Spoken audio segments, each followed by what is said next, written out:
overcome, to be victorious, or at least severely undermine Russia. And Ukraine was chosen by the these countries for that purpose, was brought under their control, and today is a platform for the testing of NATO weaponry and for a combat against Russia using other people down to the last Ukraine. Their geopolitical project aimed at keeping their domination, the domination of Western states, maintaining the well-being of the so-called golden billion, is something that they're trying to involve as many countries as possible into. Distinguished colleagues, just as earlier we were accused when we tried to save the peoples of Asia, Africa, and Latin America from colonialism and exploitation. Here, once again, we are being accused when we are trying to protect our brothers and sisters in eastern Ukraine. Their right to life, first and foremost, the right to speak their language, to teach their children their language, to honor the heroes who liberated their lands from fascism, rather those who collaborated with them and helped kill peaceful citizens. Those whom the current Ukrainian leadership called specimen, subhumans, and told them to get out and go to Russia for the future of their children and grandchildren. Those who heard the appeal and decided to move to Russia. And this is shown by the choice made by the millions of people during the referendum in DNR, LNR, in Zaporozhye and in Kherson, where the absolute majority of those who voted supported the idea of having these regions accede to Russia. In our days, when all kinds of videos and comments are available in the social networks, it's very difficult to counter the fact that this was a free expression of the people's will, fully in line with international rules. And this was confirmed by hundreds of observers, including Western observers, and also internet users, a majority of this view. The surveys in the internet show that most responders think that we need to respect the rights of those people to determine their future. Kiev and its Western backers who covered up the crimes of the Maidan Authority all these 8.5 years disagree with this. Those who claim that the referenda are illegitimate because the Kiev regime didn't agree with them had the exactly opposite stance when they spoke in the international court in favor of Kosovo separating from Serbia. Separation without any referenda, just on the basis of the statement about massive killings of the Albanians. And these are the affirmations which we all know today were as far from the truth as the glass vial held by Colin Powell in Security Council when he was talking about weapons of mass destruction in Iraq. The cynicism here consists also of the fact today that those who are screaming about the UN Charter being violated by Russia did not remember this document for many years, trying to replace us with the rules-based order. Unlike the situation in Kosovo, the rights and the lives of people in DNR, LNR, Kherson, and Zaporozhye are indeed being threatened today. They need protecting them, giving them certainty in their future can only be done through a very clear legal status of those regions and accession to the Russian Federation. As was the case in 2014, we saved the people in the Crimea who were threatened with Ukrainization and reprisals by Kiev. That is why we undertook that step. We understood how outraged our opponents will be by it. And today, the threat from the Ukrainian nationalists is even serious. The Kiev regime is being supplied with Western weapons every day, and they keep using them against those residential areas which never used to be reached by the Ukrainian armed forces. There is also terror, open terror against the civilians by the Ukrainian regime against those those whom they call collaborationists. The Kiev fighters are openly admitting this to the Western mass media, and they boast and gloat, saying that they are shooting Russian collaborators as though they were pigs. End of quote. This is not a metaphor. As was shown in a video by the former commander of the Azov battalion, Zhurin, in Kupiansk, people are being executed and thrown into pits. Have you heard about the Ukrainian armed forces against a strike, which was similarly to Dr. Goebbels, was assigned to the Russian forces. The Ukrainian nationalists have behind them a wake, a trail of provocations in Irpin and Bucha, where in April the Russian forces left as a goodwill gesture. And from Izum now, where Kiev is trying to play out the same scenario. In the east and the south of Ukraine, peaceful civilians are dying, and the people in Kherson and Zaporozhye know that very well. And that's why they decided to opt for the future with Russia.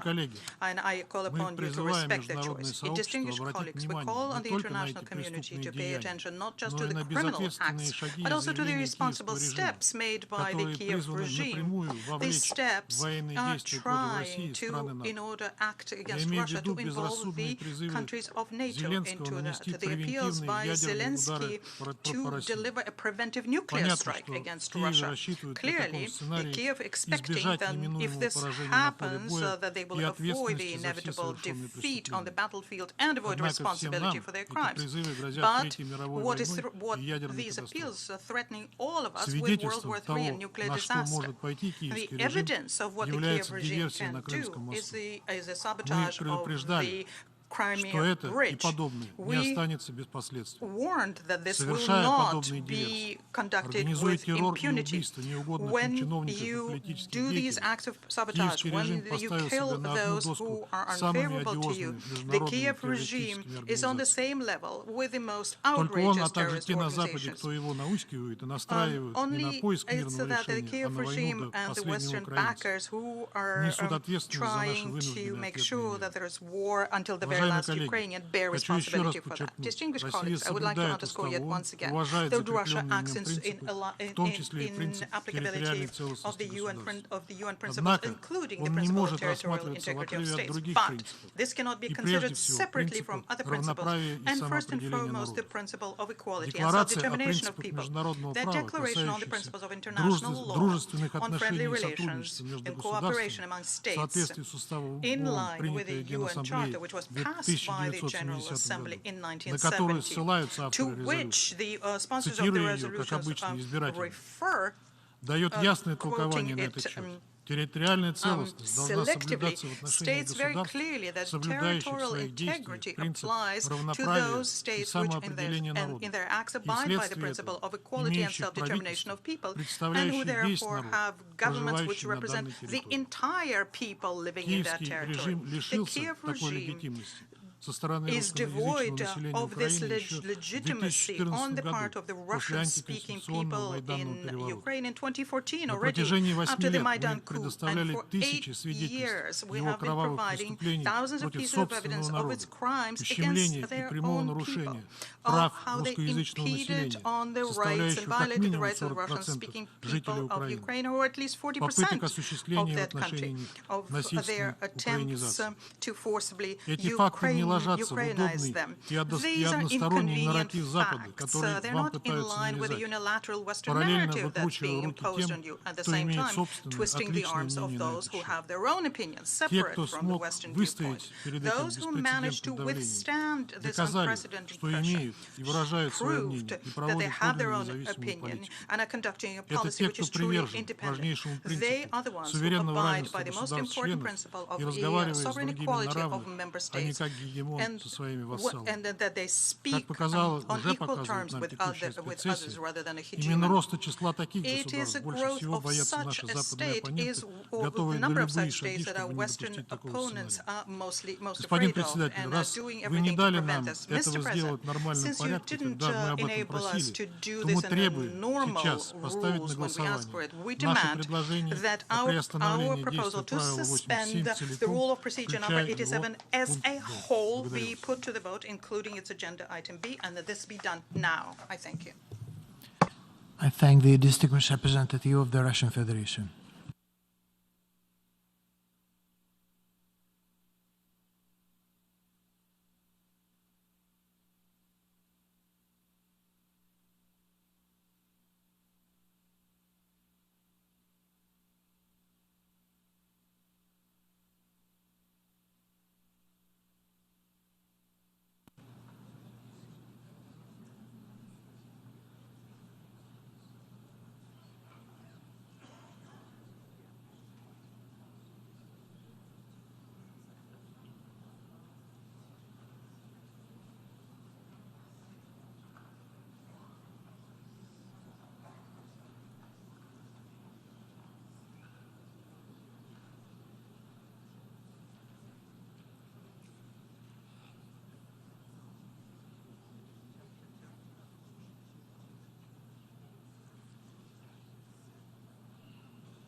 May I ask the distinguished representative of the Russian Federation to clarify exactly what Russia would like to put in motion?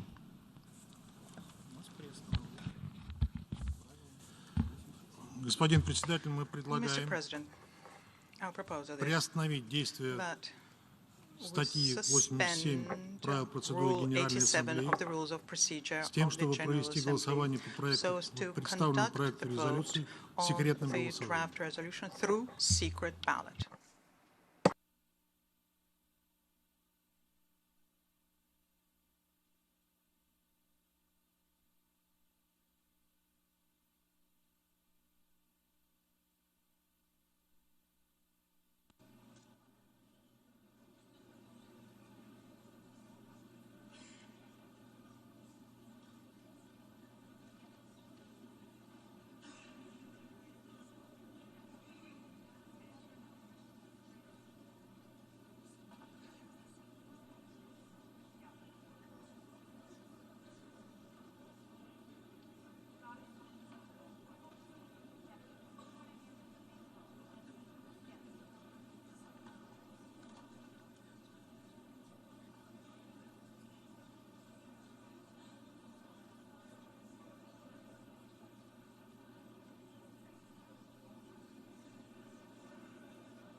Ladies and gentlemen, the distinguished representative of the Russian Federation has moved that Rule 87 be suspended in order to take a decision on draft resolution A/ES 11L5 by secret ballot.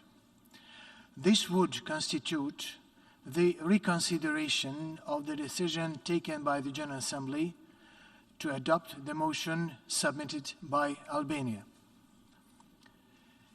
I wish to recall Rule 81 of the Rules of Procedure.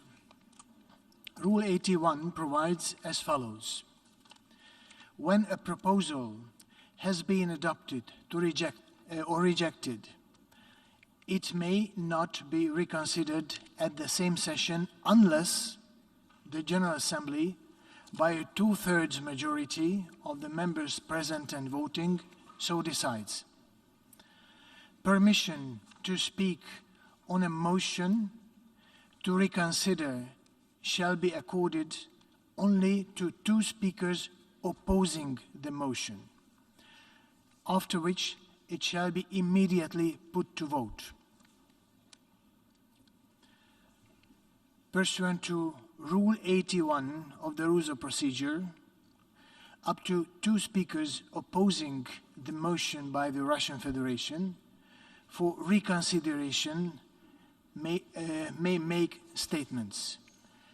Does any delegation opposing the motion by the Russian Federation wish to take the floor?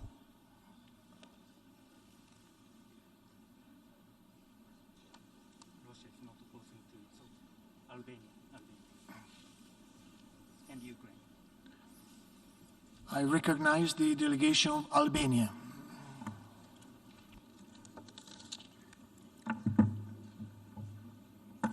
Thank you, Mr. President. I'm taking the floor to object to the request from the Russian Federation to hold the motion on this issue. As we already said, we made the decision. It's already made, and we don't see any reason to revisit this decision. The motion was approved with 107 votes, and we don't see it at this point any reason to vote on a new motion. We object to the Russian proposal to suspend the clearly applicable rules of procedure on voting. Thank you. I thank the distinguished representative of Albania. Now I recognize the distinguished representative of Ukraine. Well, thank you very much, Mr. President. I believe it is a clear case of abuse by one delegation of the General Assembly, manipulation with the rules of procedure. I think that the wish of the General Assembly was overwhelming. So we call on the Russian delegation to stop putting hurdles on the way of the General Assembly to carry on the decision of the very important debate that we have in front of us. Thank you very much. I thank the distinguished representative of Ukraine.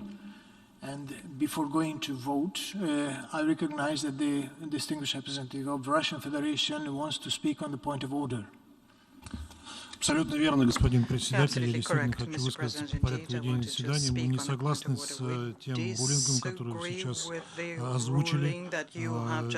В нашей ситуации статья 81 правил процедуры неприменима, потому что мы говорим совершенно двух разных предложений. Предложение Албании было голосовать по резолюции в соответствии с пунктом 87б правил процедуры. И туда же был искусственно привязан никем не поставленный вопрос there was an artificial link to the secret ballot, whereas what we are proposing is that Rule 87 be suspended as a whole. These are 2 different proposals, not linked between themselves. And Article 71 of the Rules of Procedure is the one that applies to our proposal. Thank you. I thank the distinguished representative of the Russian Federation.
Ladies and gentlemen, the distinguished representative of the Russian Federation has challenged the President's ruling that this is a reconsideration of the decision just taken.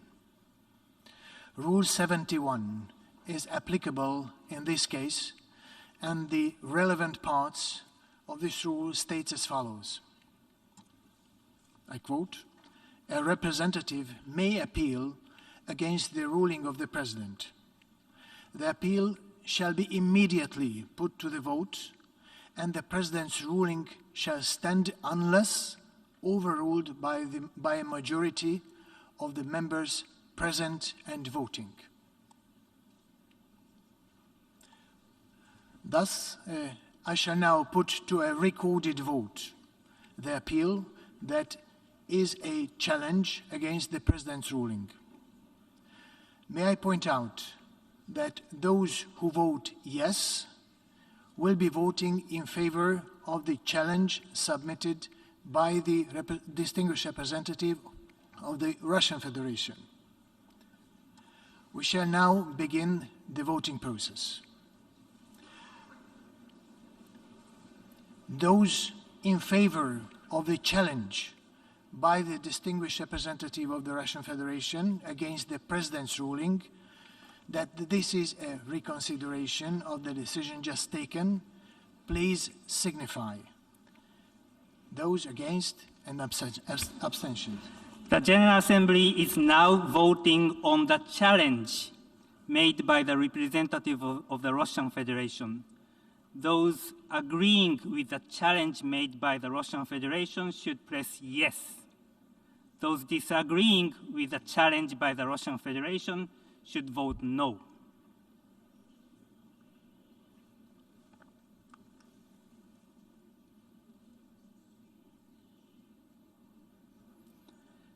Will all delegations confirm that their votes are accurately reflected on the screen? The voting has been completed. Please lock the machine.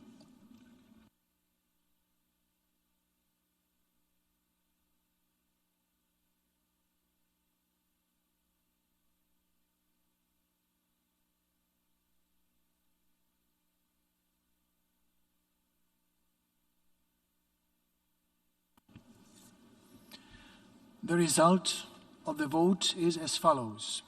In favor of the appeal, 14. Against, 100. Abstention, 38. The ruling of the President is upheld.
Ladies and gentlemen, since the President's ruling is upheld, the General Assembly will now vote on the motion to reconsider the decision adopted by the General Assembly.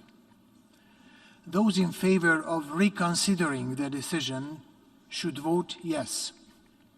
Those that are not in favor of reconsidering the motion should vote no. The General Assembly is now voting on the motion to reconsider the decision adopted earlier by the General Assembly. Those in favor of the reconsideration of the decision already taken earlier by the Assembly should vote yes. And those against such reconsideration should vote no.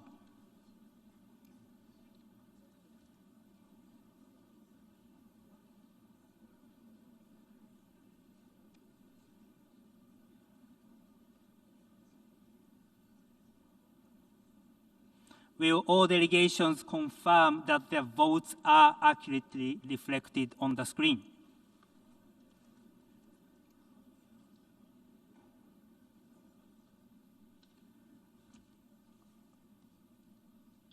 The voting has been completed.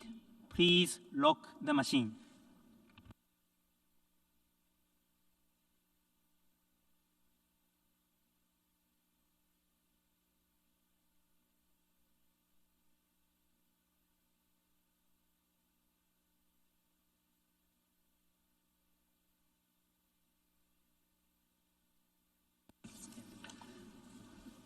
The result of the voting is as follows.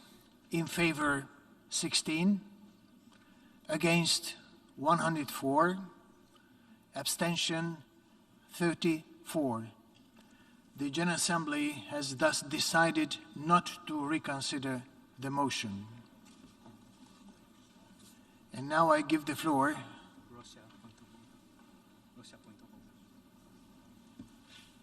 I recognize the Russian Federation willing to take the floor on point of order. Совершенно верно, господин председатель. У нас будет еще возможность прокомментировать порядок ведения этого заседания. Не буду сейчас уделять этому времени, I'm not going to spend more time on that. We've addressed this partially, but I wanted to say Мы something else. убеждены, что And it is this. нам We are необходимо сразу же convinced перейти к принятию that we решения по проекту need to move резолюции, on to make a представленной decision on резолюции. the Разнесение между собой на draft несколько дней, а у нас очень длинный resolution. список I'm ораторов. extending this over several days, and we have a very long list of Вопросы speakers. процедуры голосования, определение процедуры голосования и непосредственно принятие решения по проекту the issue резолюции of voting and then a decision on the resolution is a highly illogical step. Such an approach would give additional opportunity to exert targeted pressure on those countries who had supported the secret ballot against the Western wishes, and the Assembly should not go along with those who should be twisting people's arms. Therefore, we propose, and this is an official motion, that we vote on the draft resolution now and not after we listen to all the speakers. Thank you. I thank the distinguished representative of the Russian Federation.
May I ask the distinguished representative of the Russian Federation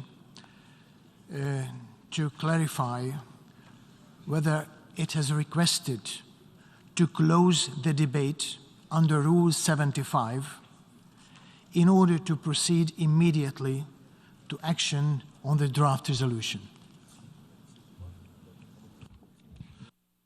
Господин председатель, вы неправильно нас поняли. Мы хотим, чтобы вы объявили голосование по проекту резолюции сейчас, вы его проголосовали, а затем продолжили дебаты по этому.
I think I understood the point of the distinguished representative of the Russian Federation, and I intend to conduct the proceeding of this meeting in accordance with the rules of procedure of the General Assembly and the past practices of its emergency special sessions.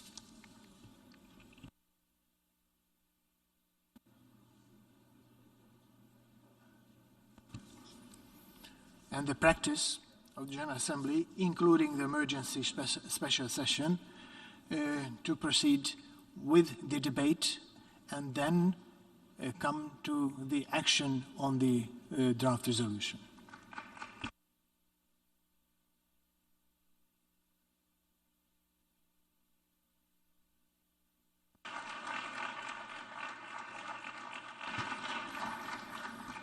I recognize the distinguished representative of the Russian Federation willing to take the floor on point of order.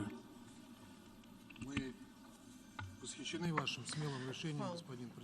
are in admiration of our courageous decision, Mr. President. We would like to find out the following. The practice of the General Assembly, have there been instances where the decisions on the rule of procedure, including voting, were taking place at the beginning of the debate, and then the voting took place at the end of the debate, according to what you've just said? We cannot agree with the approach that you just put forward. It's illogical and inconsistent.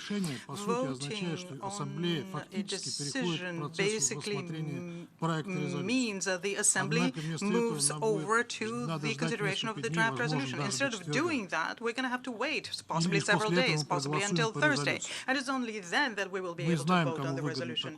And we do know who benefits from such a scenario, Mr. President. And it's unfortunate that you're playing into those hands.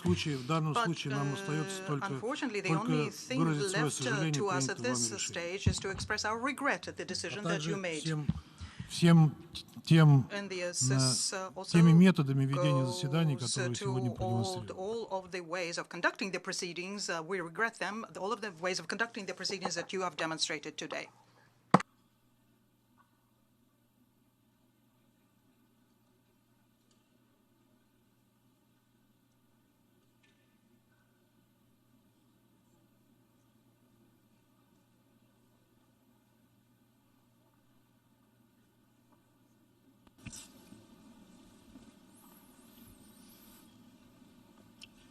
I hear the opinion of the distinguished representative of the Russian Federation, and his opinion will be duly reflected in the records of the meeting. Now we proceed with the debate, and I offer the floor to the distinguished representative of Latvia, speaking on behalf of the Nordic and Baltic countries.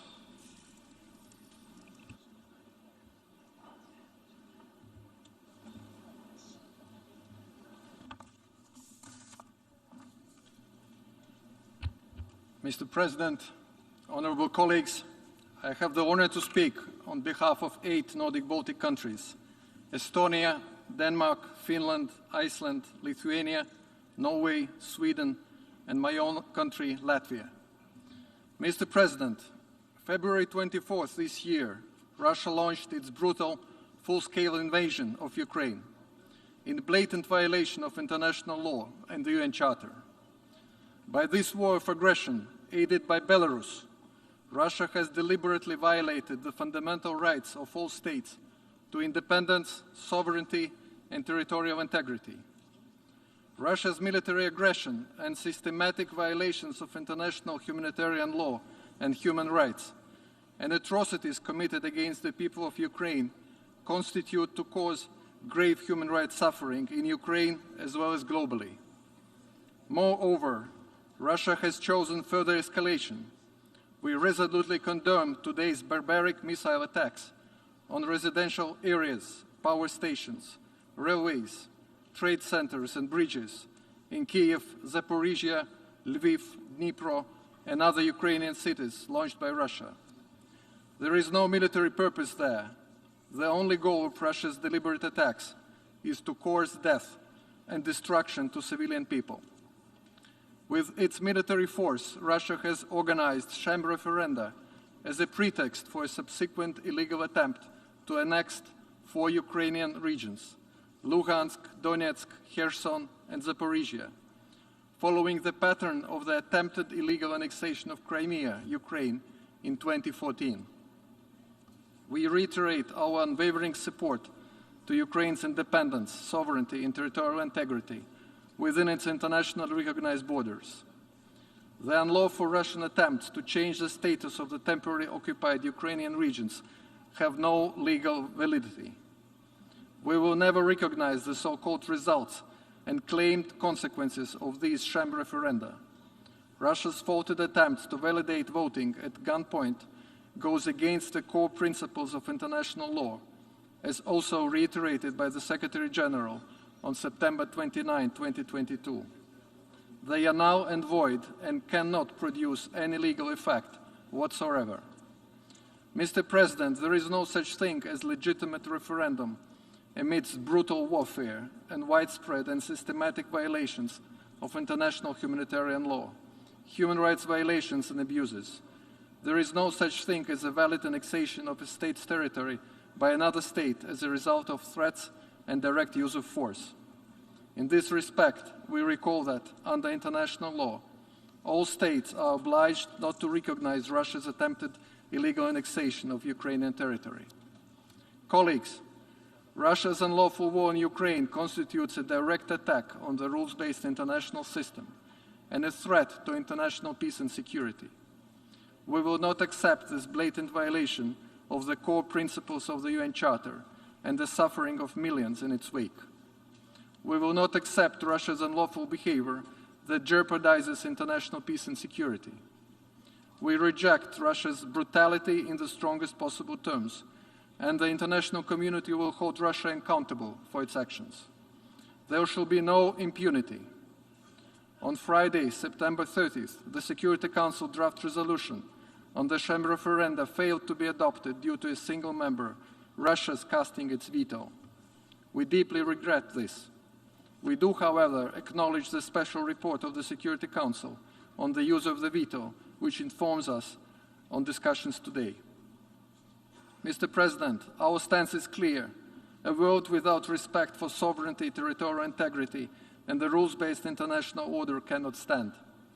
Therefore, we must firmly and collectively reject Russia's claim, sham referenda, and illegal attempt to annex any part of Ukrainian territory.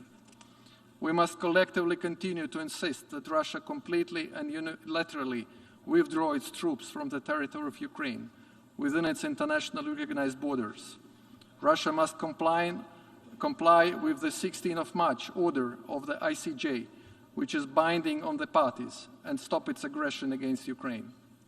We must uphold the core principles of international law and the UN Charter, and we must underline that Russia's unacceptable threats on the use of nuclear weapons is in clear violation of the UN Charter and threatens international peace and security. Colleagues, we will continue to firmly stand with Ukraine, and we will continue to provide support to Ukraine for as long as it takes. In line with the UN Charter and international law, Ukraine has the inherent right to defend itself against Russia's aggression and to restore its sovereignty within internationally recognized borders. We know what the annexation and occupation are. We have experienced it during and after the Second World War. Therefore, we must do everything possible to defend the UN Charter. The Nordic and Baltic countries will therefore vote in favor of this resolution, and we call on all member states to do the same. I thank you, Mr. President.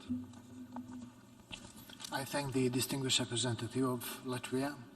And now I give the floor to the distinguished representative of Fiji, speaking on behalf of the Pacific Island Forum.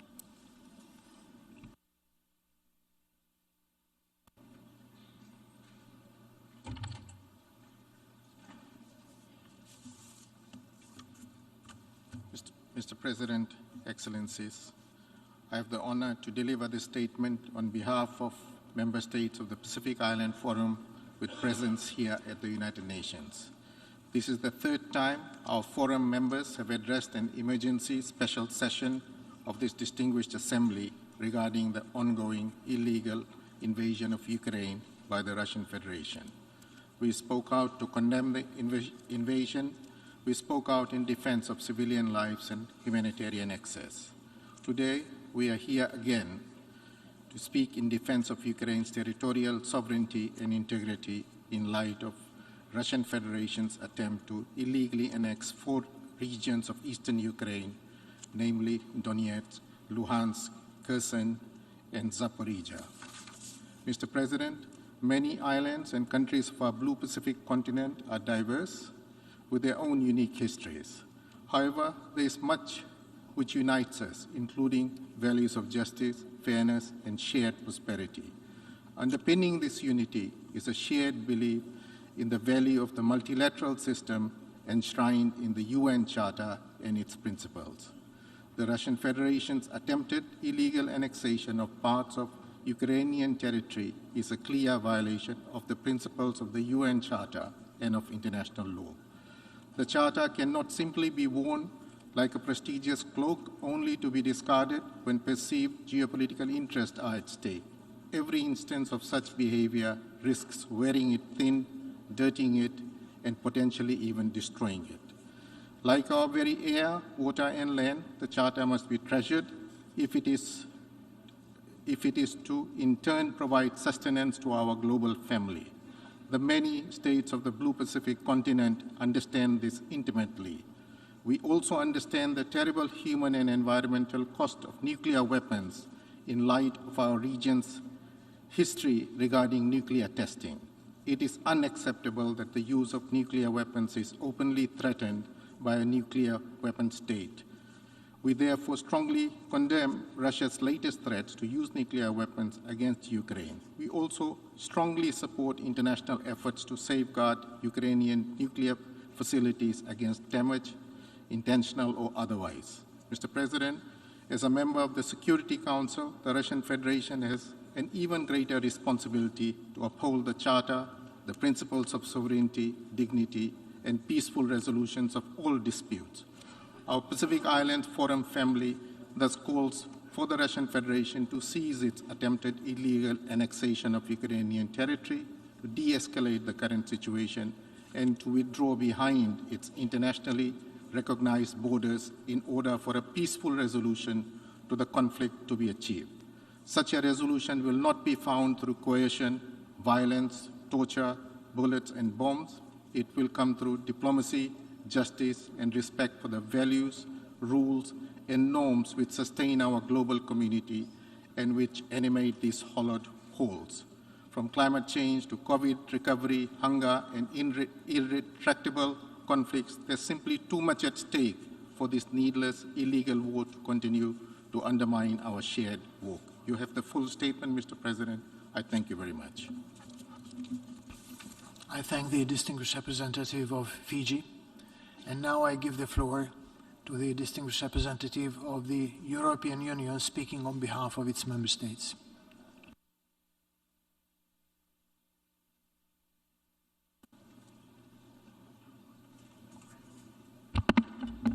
Thank you, President.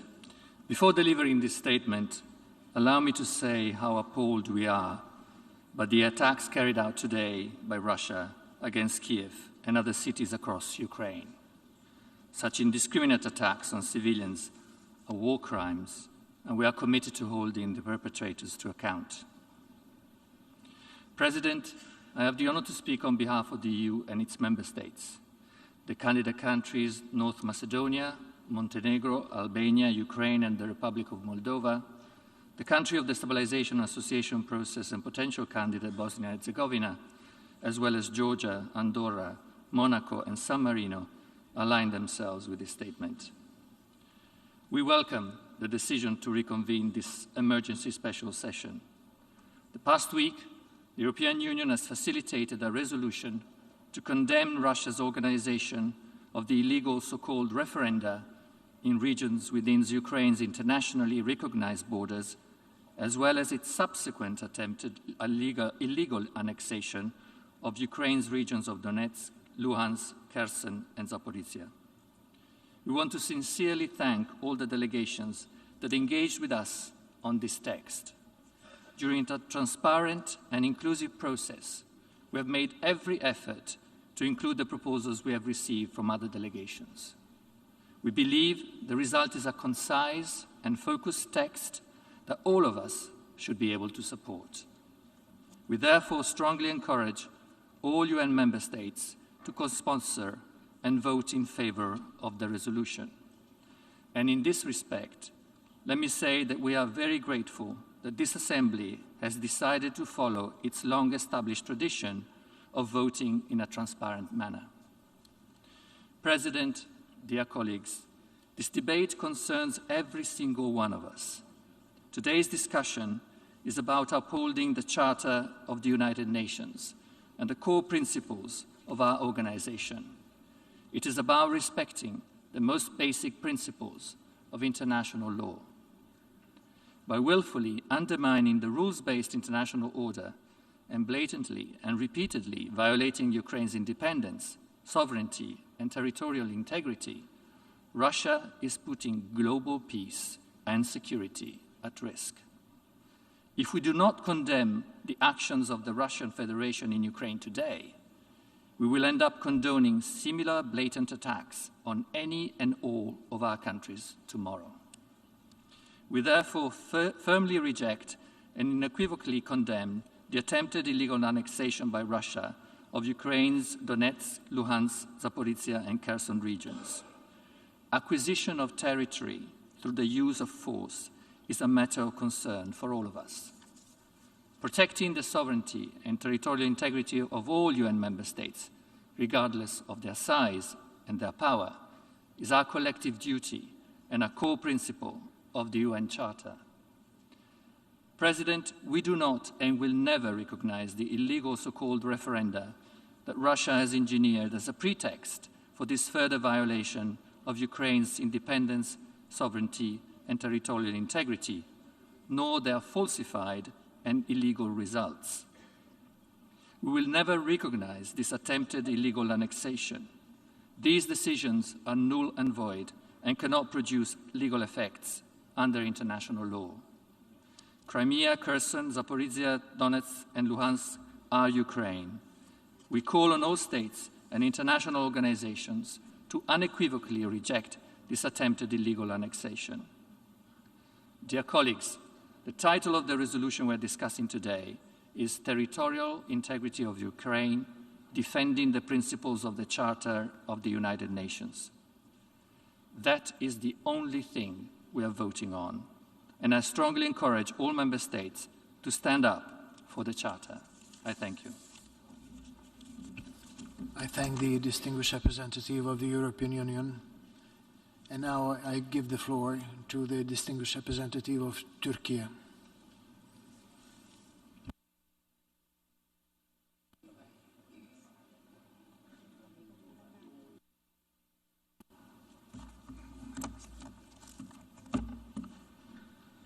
Mr. President, we thank you for convening yet another historic emergency special session of the General Assembly.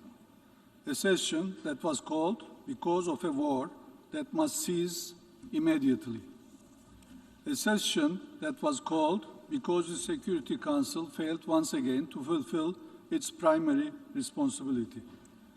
Mr. President, while the whole world is calling for an end to the war, we woke up once again to shocking news this morning. The attacks by Russia against several cities of Ukraine that resulted in civilian casualties today are deeply worrying and unacceptable. In the face of these news, we reiterate once again our strong support to Ukraine's territorial integrity, independence, and sovereignty. Mr. President, we also unequivocally reject the illegitimate referenda. Russia's decision to annex the Donetsk, Luhansk, Kherson, and Zaporizhia regions of Ukraine is illegal. It constitutes a grave violation of international law. It cannot be accepted. It has been 8 years since the illegal annexation of Crimea. Since 2014, the human rights situation in the Crimean Peninsula has severely deteriorated. in particular the human rights of the Crimean Tatars, have been systematically targeted. The annexation of Crimea led to nothing but further damage, escalation, and instability in the region. It's not going to be different this time. The decision to annex Ukrainian territory will only serve to further jeopardize the prospects for peace. We call upon the Russian Federation to reverse its decision and to return to diplomacy. Mr. President, we all need the international law and a global order based on rules. It is our duty as member states to defend legality. It is our obligation to ensure that conflicts are resolved through peaceful means. We must collectively ensure that the founding principles of the UN, enshrined in its charter, are upheld. This is the only way to save ourselves from the scourge of war. With this understanding, Turkey sponsored the draft resolution that will be put to vote this week. Mr. President, let me make it clear once again. We do not need, nor do we want, war in our region. This war should not have started. It should stop now. It should be brought to an end through negotiations. Together with the United Nations Secretary General, we helped the parties to reach a common understanding on the Grain Corridor initiative. We can do more. As a neighbor to both parties, we call on them once again and reiterate our readiness to support and facilitate a peace process to end this war. Thank you, Mr. President. I thank the distinguished representative of Turkey. And now I give the floor to the distinguished representative of Singapore.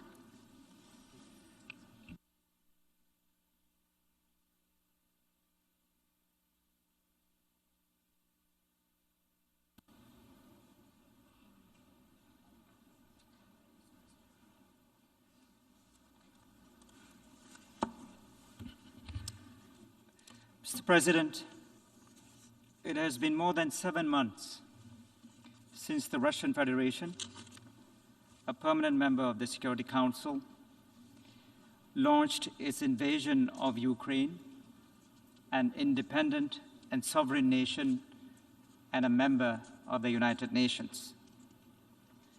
Singapore has taken a consistent position on the need to respect the sovereignty, territorial integrity, and independence of all countries.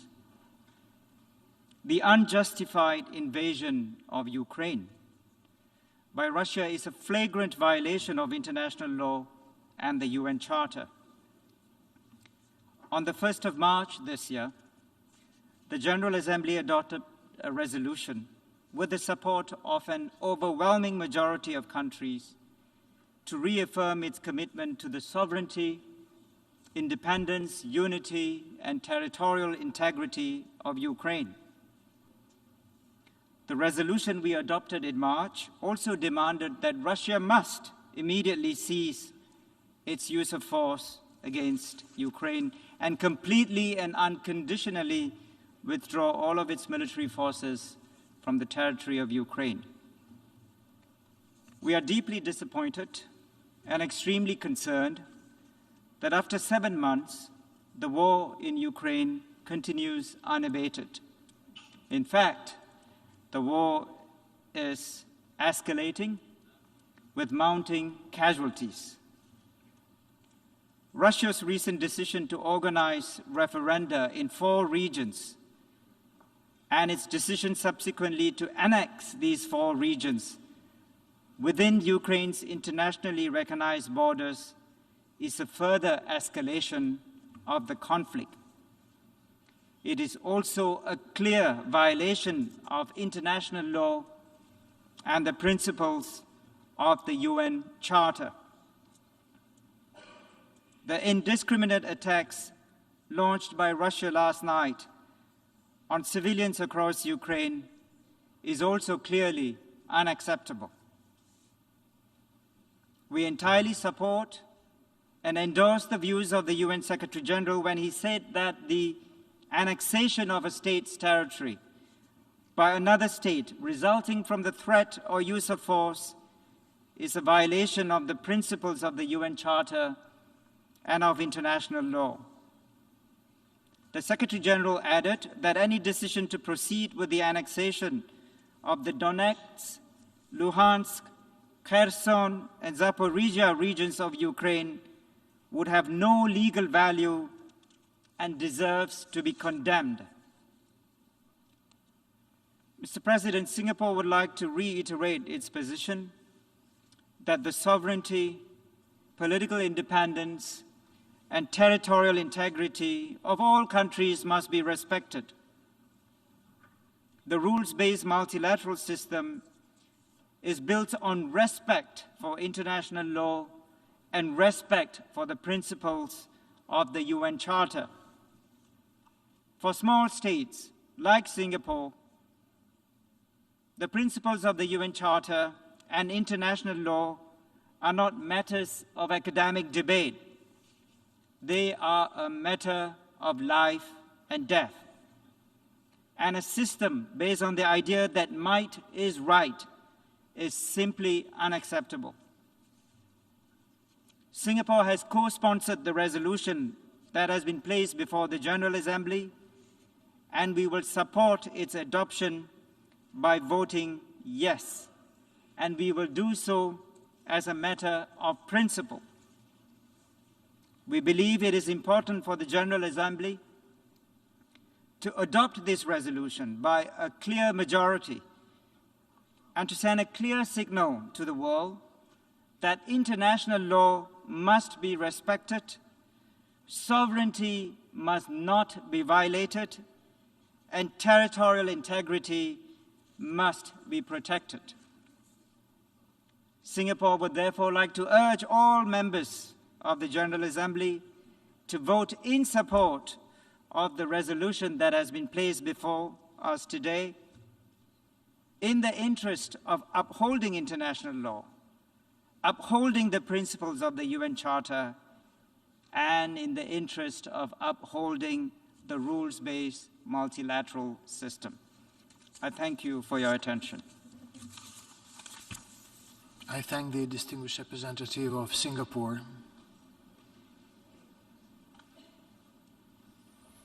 And now I give the floor to the distinguished representative of Costa Rica.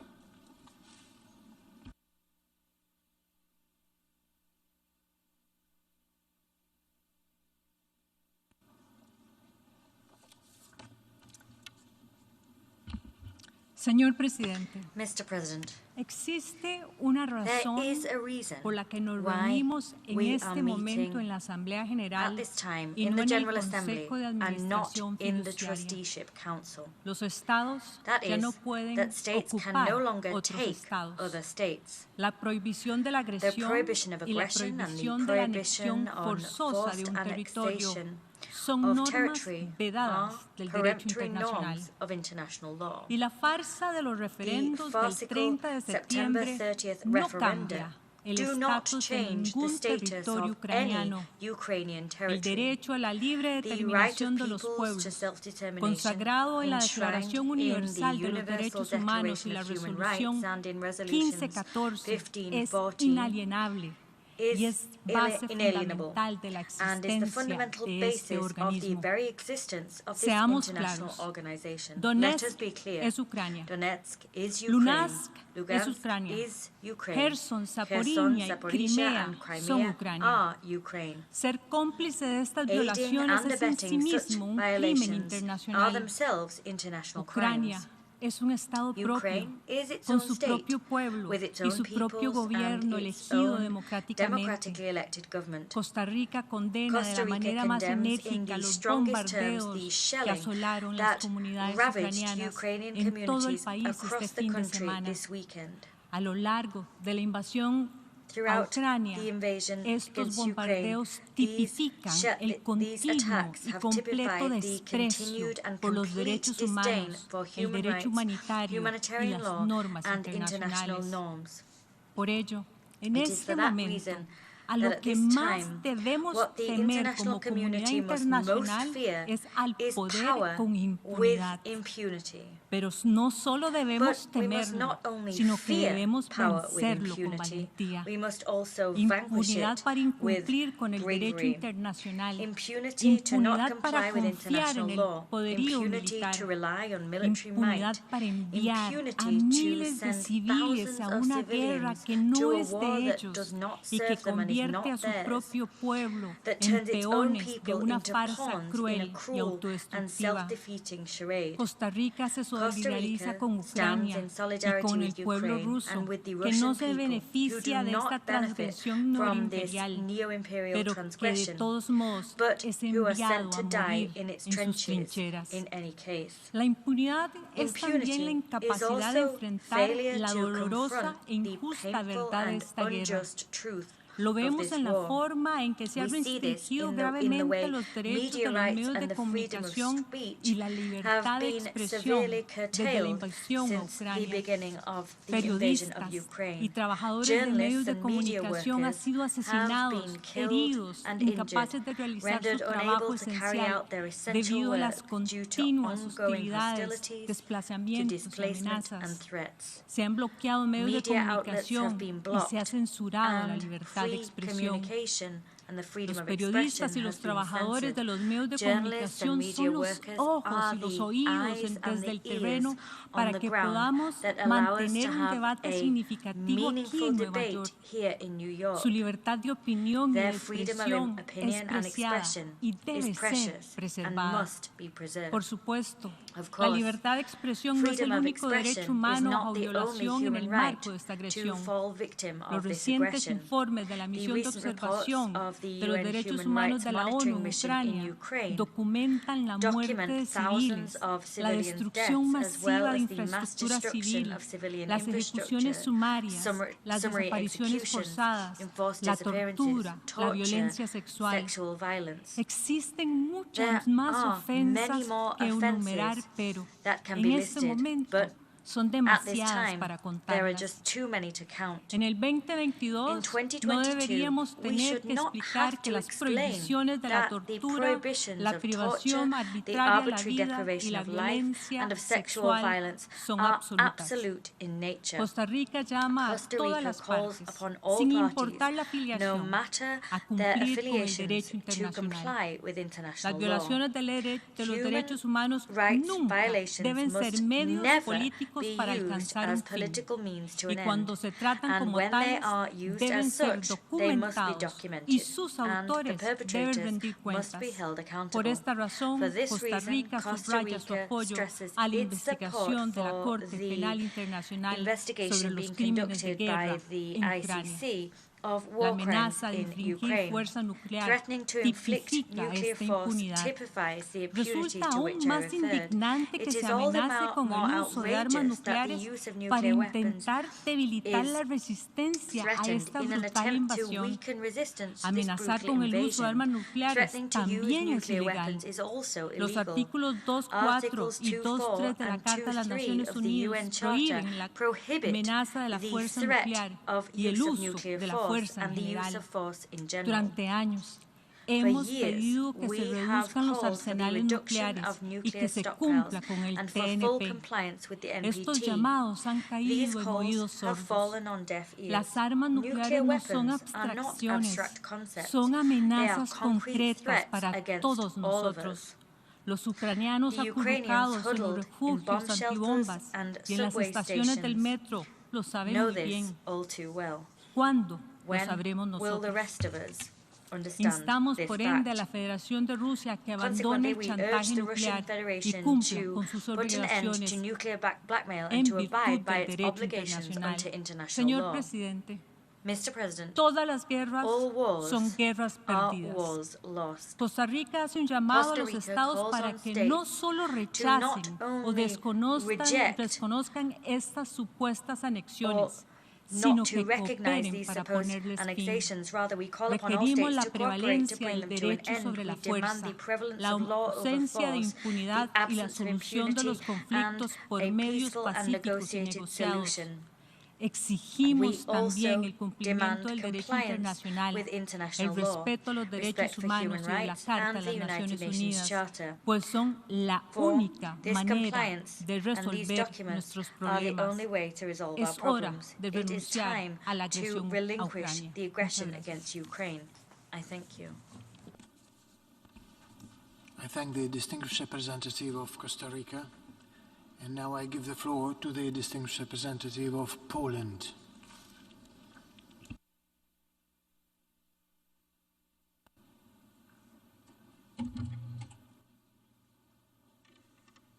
Mr. President, distinguished delegates, colleagues, today since early morning, we have been further from a peaceful solution to the war in Ukraine. Massive Russian strikes against civilian infrastructure in multiple Ukrainian locations, justified by the spiteful Kremlin regime rhetoric of revenge, constitutes yet another grim chapter of escalation caused by the aggressor. We cannot remain indifferent to these unacceptable acts of terrorist nature. Mr. President, the Charter of the United Nations once again desperately needs our defense. This is why, one by one, big and small, we are taking the floor today, strongly declaring our commitment to the Charter's values. This is why we are reiterating our support for the sovereignty and territorial integrity of Ukraine. This is why we are condemning the latest blatant violation of the very core principle of international order is based on. The Polish position is clear. Sham referenda are evidently illegal. They cannot produce any legal effect, and they cannot lead into any binding action. A single vote in Security Council over a week ago managed to obscure this reality. Fortunately, in this chamber, there is no veto right. All members are equal and have identical power of one vote. Let us make a good use of it, even more so when the Russian Federation tried a moment ago to deprive us all from the freedom of speech and expression before the vote. Mr. President, in principle, the upcoming vote on the draft resolution presented by Ukraine should be indisputable, a strong and resounding yes. The states which do not recognize the independence of the so-called Donbas People's Republic should not recognize their attempted illegal incorporation to Russia. The former was just a pretext to accomplish the latter. Such behavior is a clear proof of the policy of the fait accompli pursued by the Russian occupiers and their proxies, both in the past and in the present. Not condemning the attempted annexation means weakening the UN Charter and weakening the whole UN system.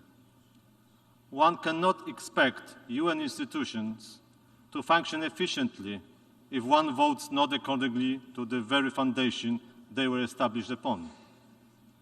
Those who undermine the Charter cannot at the same time expect that the UN system will deliver in the fields of such as peacekeeping, development aid, or humanitarian assistance, just to name the few.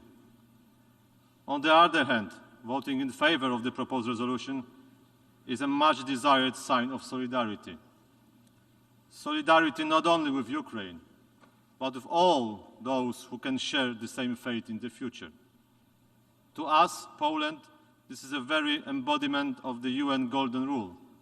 Do unto others as you would have them do unto you. Mr. President, therefore, Poland once again calls to all member states to demonstrate their determination in defending the basic principles of international order. Let us reaffirm our enduring support for the territorial integrity of Ukraine, its sovereignty and independence. Dear delegates, the non-recognition of the Russian policy of the fait accompli is a precondition for diplomacy to work and peace talks to begin. And just peace is all what we desire. So let's reject the attempted illegal annexation and give peace a chance. Let's demonstrate that we stand by the UN Charter. Let's close ranks and vote yes. Yes for the UN system. Yes for the international solidarity. Thank you.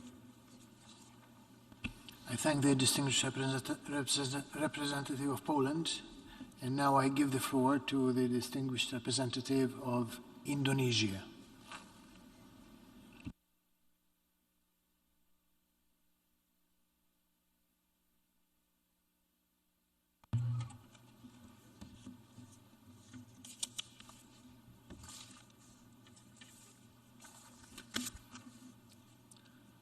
Mr. President, respect and adherence to international law, sovereignty, and territorial integrity are fundamental and a principled position for Indonesia. It is crystal clear for us that the settlement of disputes between countries must and can only be resolved through peaceful means in accordance to international law. Only genuine dialogue can bring lasting solution. War brings us nowhere. The war in Ukraine is evident that only death, destructions, and human miseries are winning. Events in the last few hours and days further confirms this. Therefore, we reiterate our call to stop the war. While we welcome the efforts of the Secretary General and of some countries to bring the parties to dialogue and to the negotiating table, the international community must work harder to ensure that peace prevails. We have to aggressively wage peace. Peace must be our ultimate aim and priority. Mr. President, as the war in Ukraine persists and its response takes hold, the number of casualties and refugees continues to surge. Moreover, the war has also caused far-reaching consequences. Billions of people, particularly the poor around the world, have become unintended victims of the war. Increasing costs of grain and fertilizer, perpetuated by the war, contribute to the worsening of global food, energy, and financial crisis. The Secretary General has referred to this as a one-in-a-generation global cost of living crisis, in which developing countries are disproportionately affected.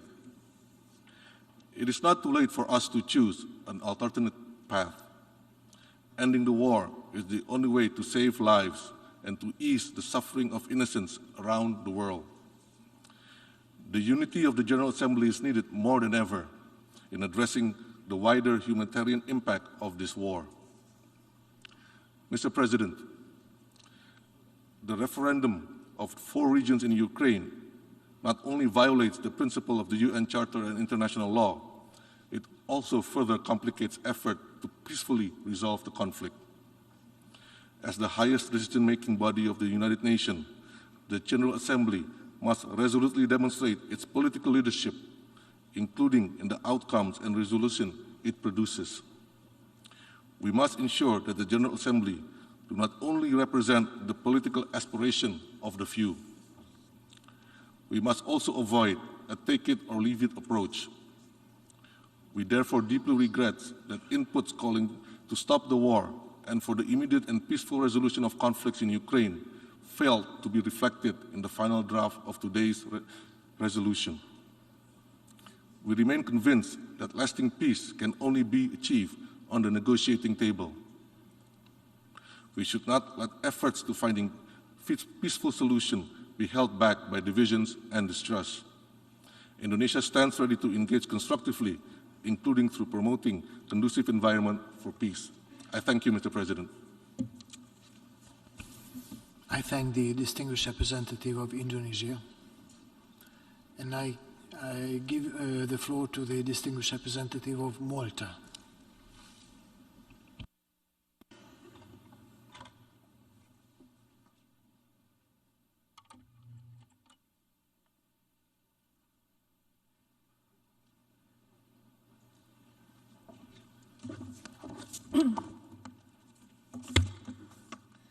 Mr. President, Malta fully supports the resumption of this emergency special session following the use of the veto by the Russian Federation on 30th September.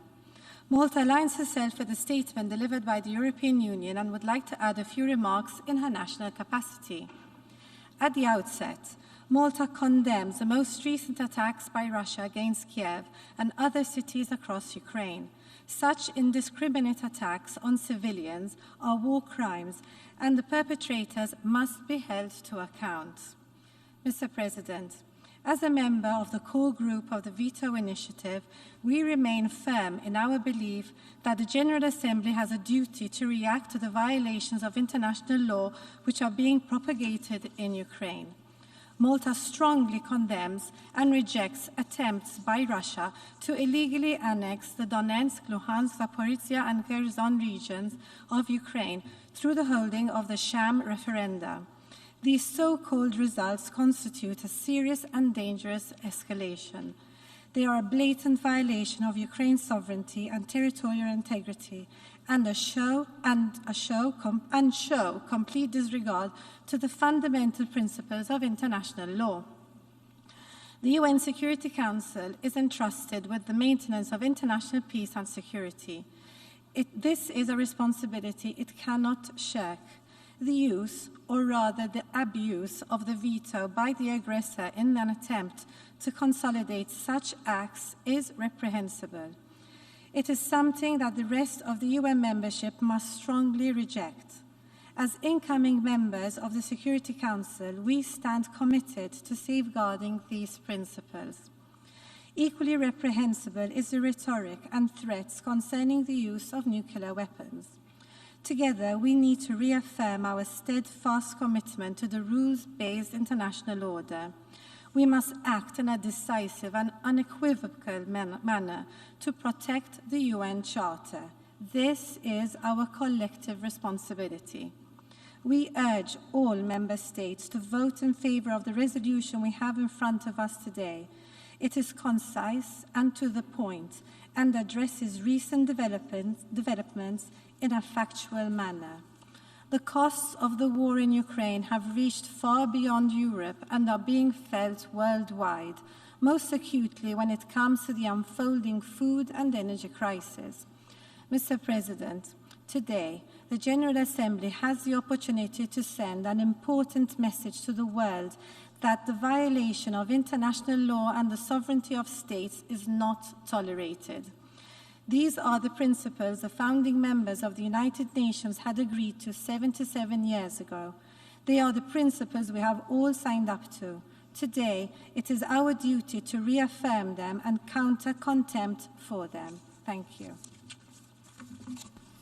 I thank the distinguished representative of Malta, and now I give the floor to the distinguished representative of the Netherlands.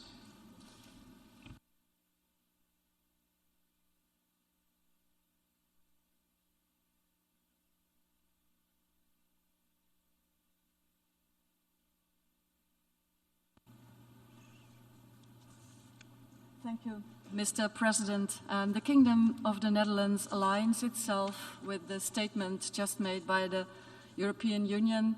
And I thank you, Mr. President, for reconvening this emergency special session, for recognizing that these are not ordinary times. Mr. President, we are here nearly 8 months after Russia unleashed its war of aggression against Ukraine. 8 months since this assembly demanded that the Russian Federation, and I quote, immediately, completely, and unconditionally withdraw all of its military forces from the territory of Ukraine within its internationally recognized borders. 8 months that have brought hardship and food insecurity to people across the globe, plunging millions of the world's most vulnerable into hunger and poverty. And we are here because just like 8 years ago, with its illegal annexation of Crimea, Russia decided to ignore the calls of the international community and went ahead with the organization of illegal referenda in areas temporarily under its occupation.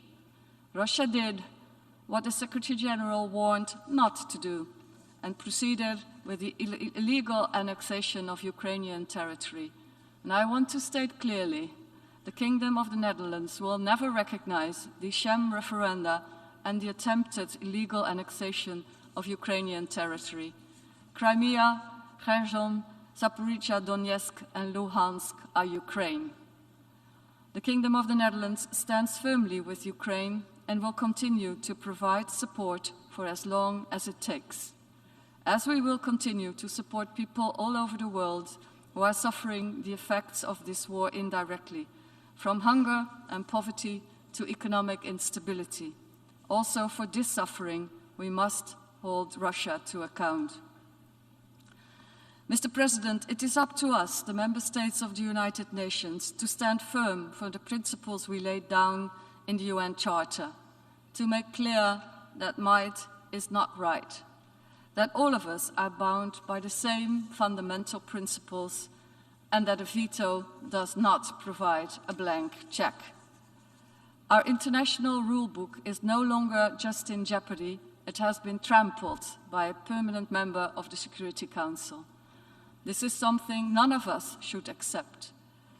So today's meeting is about defending the principles of this international rulebook and the Charter, about protecting the legal frameworks aimed at securing peace, justice, and human rights. Those responsible for violating the Charter and for committing atrocities must be held to account. The Kingdom of the Netherlands, with The Hague as the legal capital of the world, feels a special responsibility in this regard, and we will not waver in our efforts to achieve justice for those who suffer from sexual violence, deportation, torture, and random killing. Mr. President, in conclusion, this is a war of destruction. Destruction, as we have sadly seen again early this morning with horrific missile strikes on cities across Ukraine, including the capital Kiev, targeting innocent civilians and civilian infrastructure, which we condemn in the strongest terms. As you just stated, Mr. President, the fighting must stop.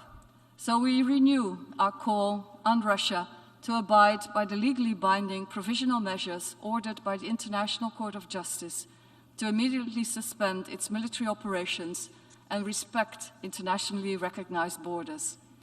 As I said at this same place 7 months ago, this war needs to end, and it needs to be ended by those who started it. I therefore call on all UN member states to vote in favor of the resolution, to vote to respect the territorial integrity of our fellow UN member state, Ukraine, and to vote to defend the principles of our own Charter. I thank you, Mr. President. I thank the distinguished representative of the Netherlands. And now I give the floor to the distinguished representative of Luxembourg.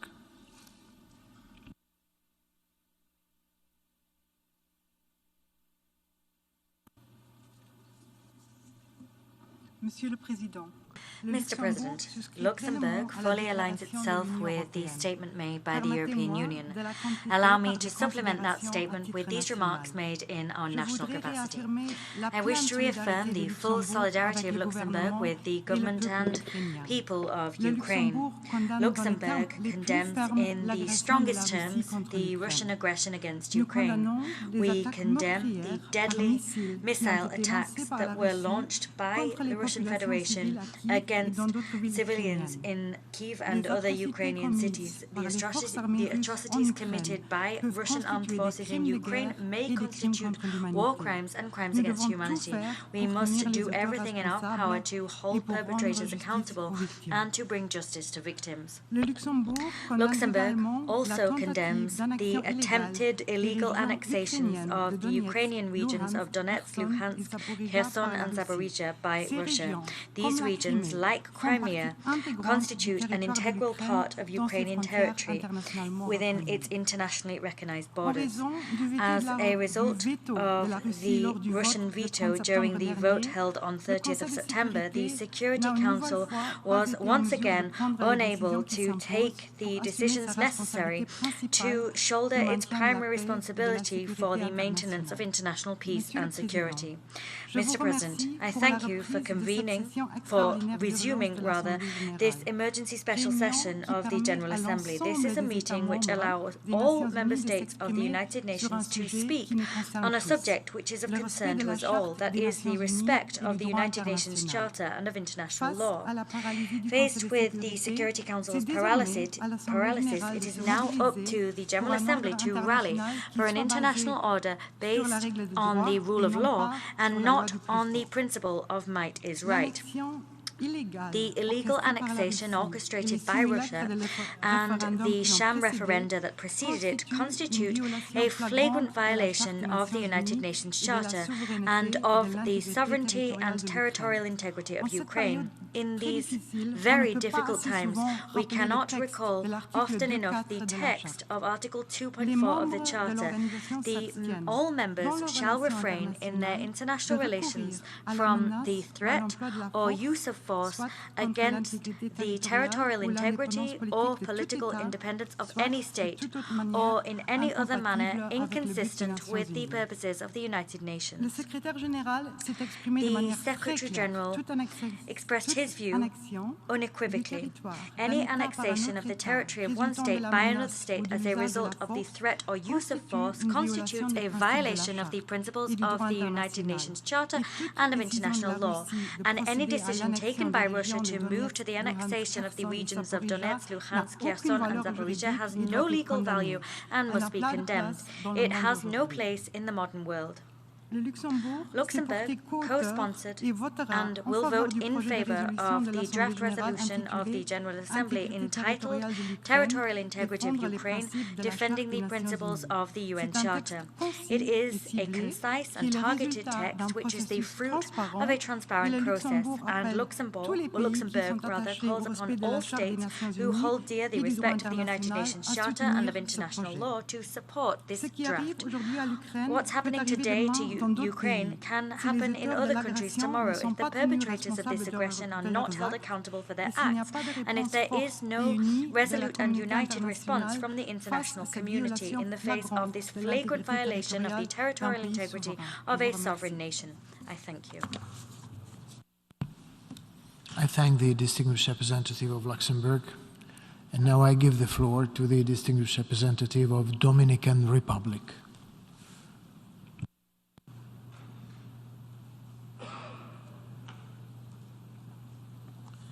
Muchas gracias, señor presidente. Thank you very much, Mr. President. La República Dominicana The Dominican reitera Republic su compromiso reiterates con los its principios y commitment valores to the principles consagrados and en la values Carta de Naciones enshrined Unidas. in the United Nations Charter. Aceptar To y accept ver casi and to see normalizado un almost entorno normalized an internacional international donde landscape se viola la in Carta which de las the Naciones United Unidas de Nations manera Charter is consistente consistently es violated motivo is de enorme a source preocupación. of grave concern. Las violaciones de la Carta se Violations traducen of the en una United sola Nations cosa: Charter produce one thing sufrimiento only: y desolación humana. suffering and human En su desperation. reciente intervención en el debate In general his de esta recent Asamblea statement General, before the general debate nuestro of this ministro de General Relaciones Assembly, Exteriores our apuntó lo Minister siguiente: for Foreign Affairs stated the desgraciadamente, following. eventos como la invasión de Such as Ucrania the invasion por of parte de Ukraine Rusia by Russia ha creado have no created solamente not only desconcierto dismay por las pérdidas de at the vidas loss of humanas, human life, sino también but un also peligroso have agravamiento created a dangerous del hambre spike en in diversas hunger regiones, in several muchas de regions, estas completamente several of alejadas these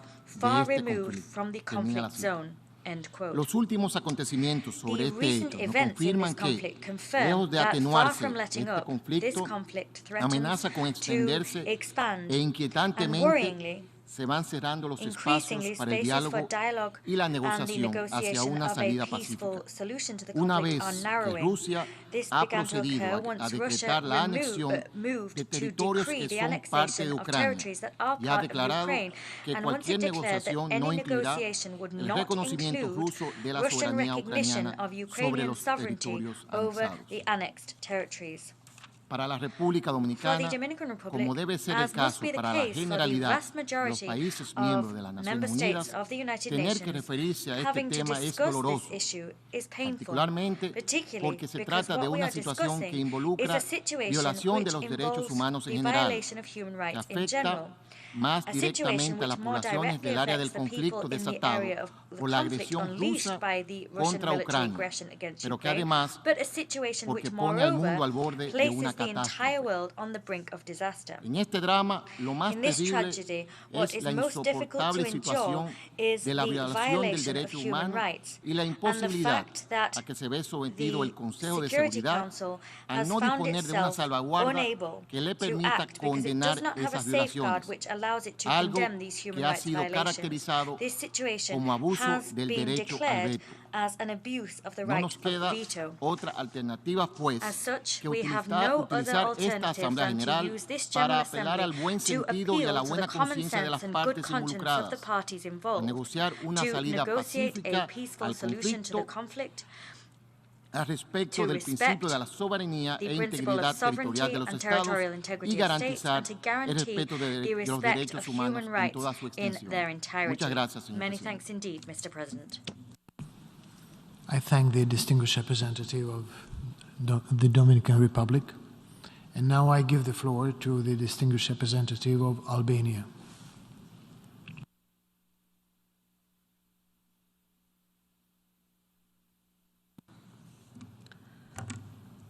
Thank you, Mr. President. We meet again in this special emergency session since the unprovoked and unjustified Russian aggression in Ukraine has not stopped. Actually, it has worsened. The sham referendums in Luhansk, Donetsk, Kherson, and Zaporizhia, organized in a rush and at gunpoint, and the follow-up annexation, have demonstrated to everyone, including the most skeptics, that for Russia, there is no international law, there is no UN Charter, and there is no Ukrainian constitution. Albania will not recognize the sham referenda and their pretended results. No one should. They have no legitimacy and no legal effect. Luhansk, Donetsk, Kherson, and Zaporizhia are and will remain Ukrainian territories, and we stand in full support to the sovereignty and territorial integrity of Ukraine in its internationally recognized borders. Colleagues, we heard today again the Russian Federation trying to draw similarities between the independence of the Republic of Kosovo and the sham referenda and its illegal annexation of 4 regions in Ukraine. This is wrong and cynical. Comparing an international effort to end the conflict, protect civilians, and establish a peace process to find a lasting solution, which was the case of Kosovo, with the pure and unprovoked aggression and the sham referendum engineered in Moscow and carried out in Ukraine, is more than artificial. No attempt to compare the incomparable, no easy shortcuts out of any historical and political context will help Russia divert attention from its war of choice in Ukraine or hide its blatant breach of international law. In defending the UN Charter, a few days ago, Albania and the US tabled a draft resolution in the Security Council. Again, only one country voted against and blocked the Council to act. Only one country was on the other side, isolated, disconnected from reality, hiding behind the misuse of the veto. It was the aggressor country. This is why we are here today at the UNGA, the community of peace-loving countries who respect the UN Charter and uphold the international law. Russia cannot veto the UNGA. By voting in favor of the resolution, we vote for rules, for order, for justice, for core principles, for peace and security. We cannot allow ourselves to be indifferent, and abstain cannot be a choice. We should say no to the aggression. We should say no to the annexation of territory by force. We should say no to this behavior. This is why we call on the members of the GA to vote for the resolution as presented. And I thank you. I thank the distinguished representative of Albania. And now I give the floor to the distinguished representative of Austria.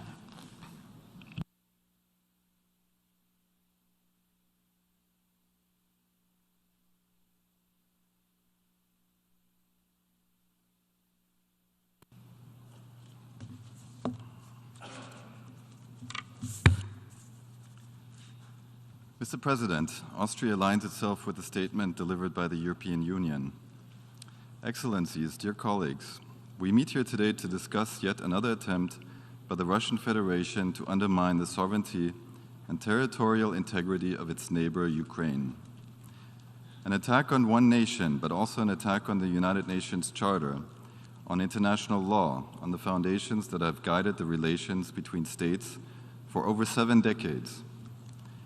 The Secretary General has made it crystal clear this is a matter that concerns us all.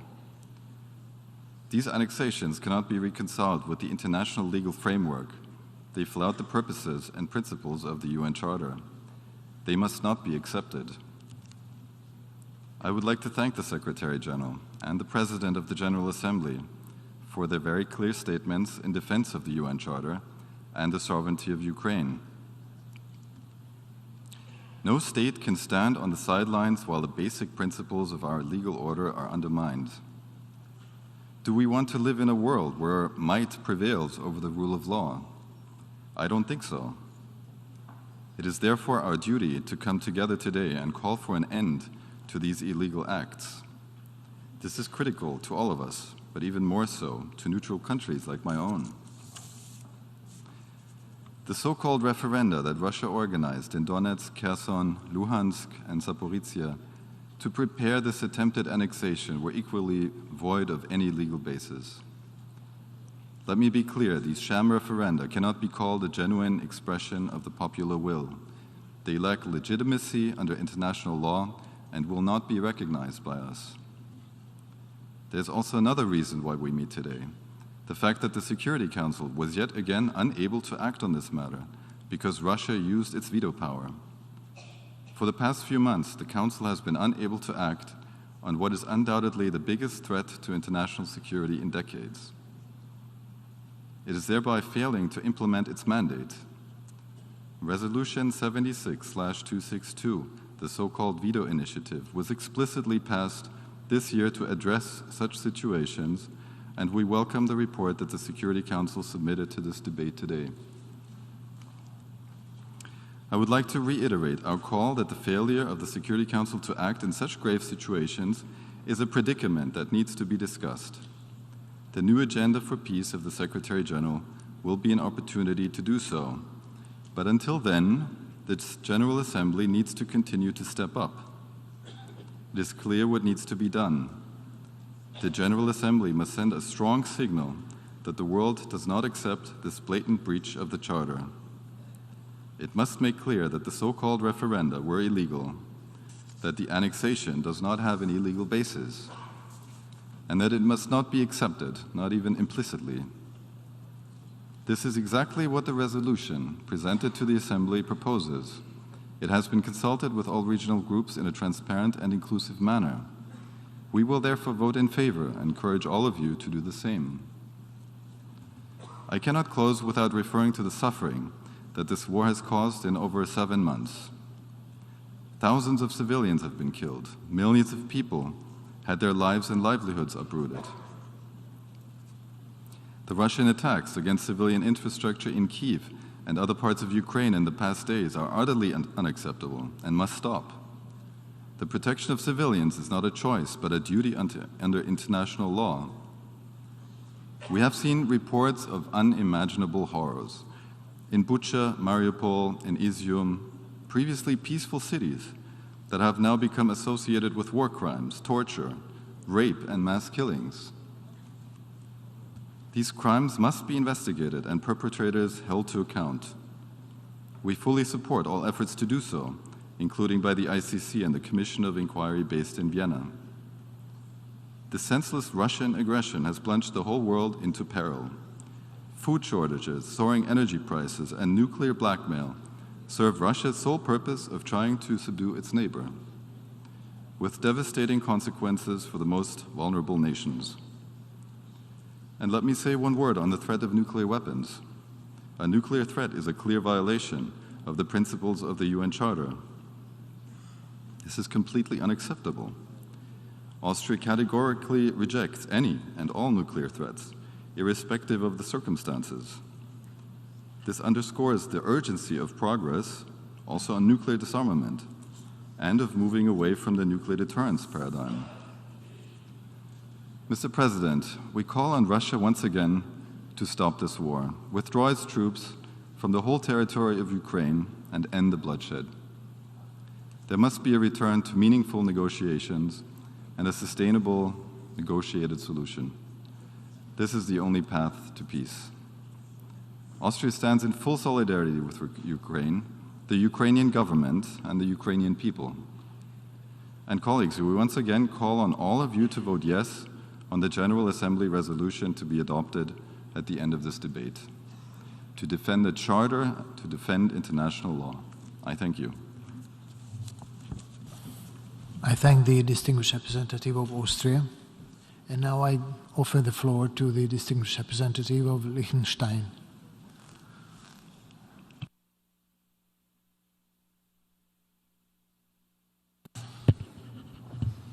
Mr. President, again, we meet in an emergency special session due to a further escalation of Russia's aggression against Ukraine.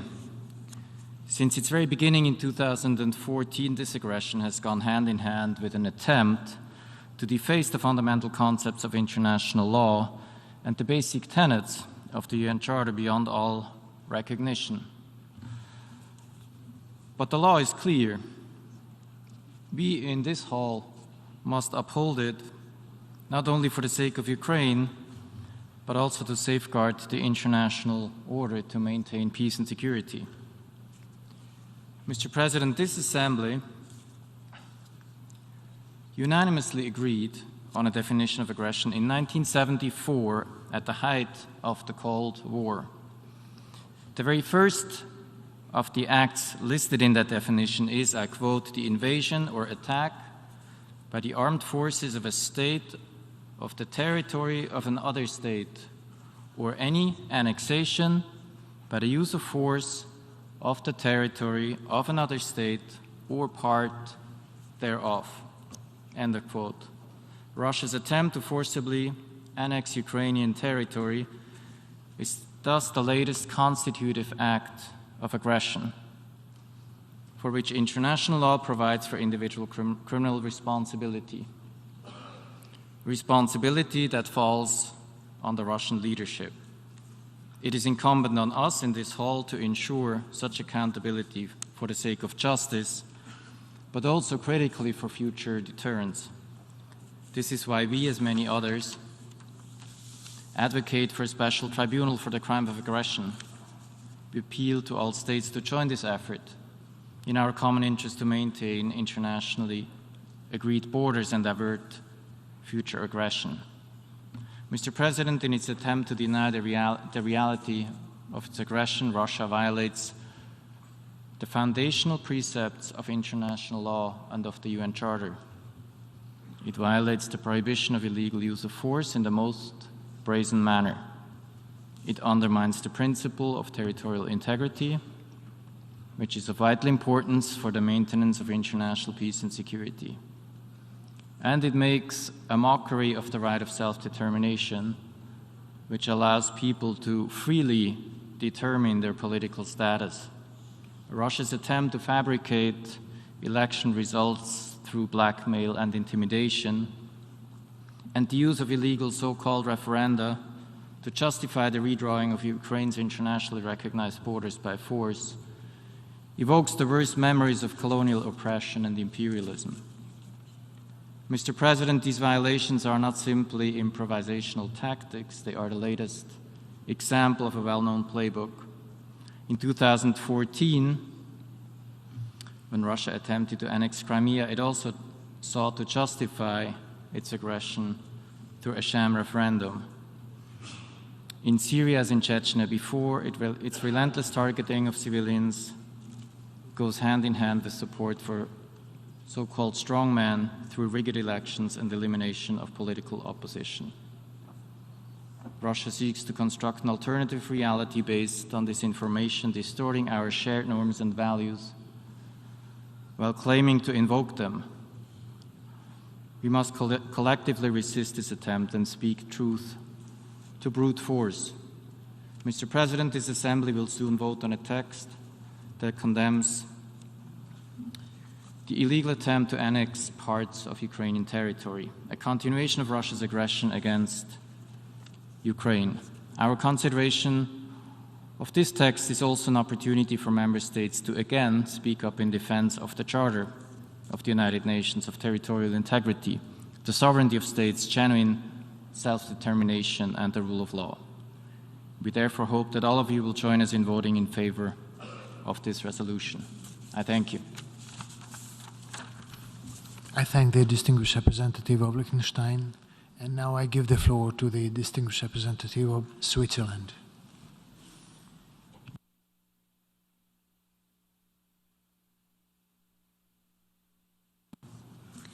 Monsieur le Président, avant de partager avec vous mon discours, permettez-moi de condamner avec tristesse, mais aussi avec la plus grande fermeté les attaques actuelles contre les civils dans plusieurs villes ukrainiennes et exprimer nos condoléances sincères aux victimes et leurs familles.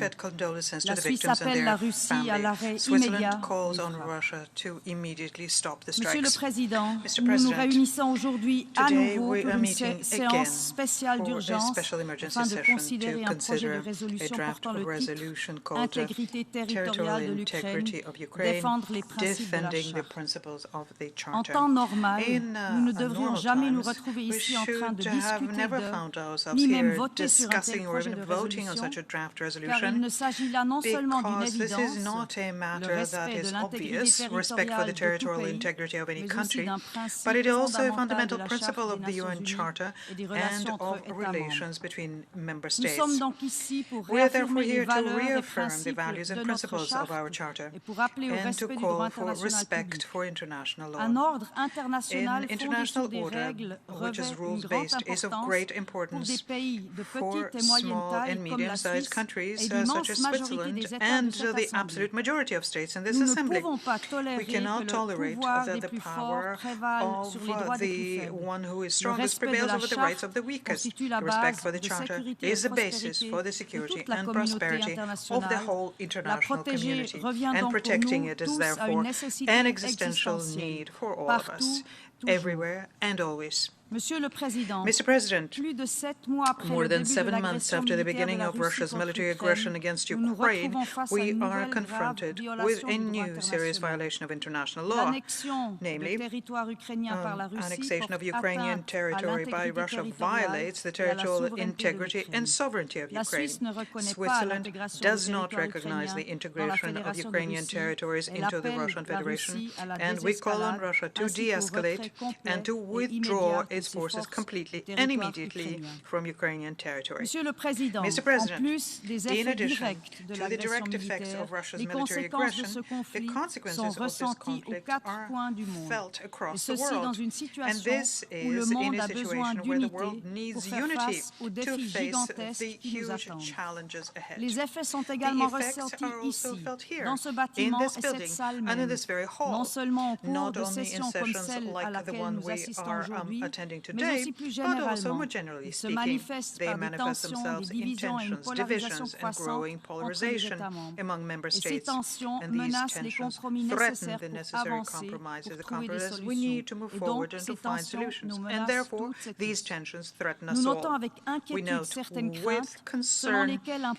some fears, positionnement according to demandant le which respect du droit calling international for respect et for à tenir international law responsables ceux and qui holding transgressent le violators droit pourrait accountable être could be défavorable à la unfavorable désescalade to et à la recherche de-escalation de and solutions. the search for solutions. Nous rejetons We vigoureusement cette strongly idée. reject Le droit this international idea. doit International law prévaloir à tout must moment, prevail at all surtout en times, période de crise especially et de in troubles times politiques. of political Le crisis respect and du droit unrest. international Respect for constitue une international law condition is an essentielle essential à une paix condition durable. for lasting peace. Il est difficile de It parler is de difficult to paix speak alors of que la peace guerre fait when rage, war is que des raging, douleurs when inexprimables sont unspeakable causées pain et que is being l'avenir caused, est and when the incertain, future is tant pour les uncertain jeunes en for the Ukraine young comme en people in Russie, mais Ukraine, aussi Russia, ailleurs dans un and monde elsewhere qui in souffre des the world conséquences de cette guerre. who are suffering the Et pourtant, consequences of this la war. paix est And ce yet, à quoi nous devons peace is what aspirer. we must aspire Rejetons to. aujourd'hui Let les us récits reject de today haine. the narratives of Battons-nous hate. contre la Let us création de fight against the contre-vérités creation et of contre la untruths, désinformation against the systematic systématique qui nous disinformation divise. that divides us. Envoyons un Let signal us send a clair en clear faveur des signal faits, in favor du of droit facts, international et de of la international responsabilité de law, celles et and ceux of qui le violent. responsibility for those who La violate Suisse it. condamne fermement les Switzerland attaques strongly incessantes condemns the continuous Russian attacks on residential areas in various Ukrainian cities.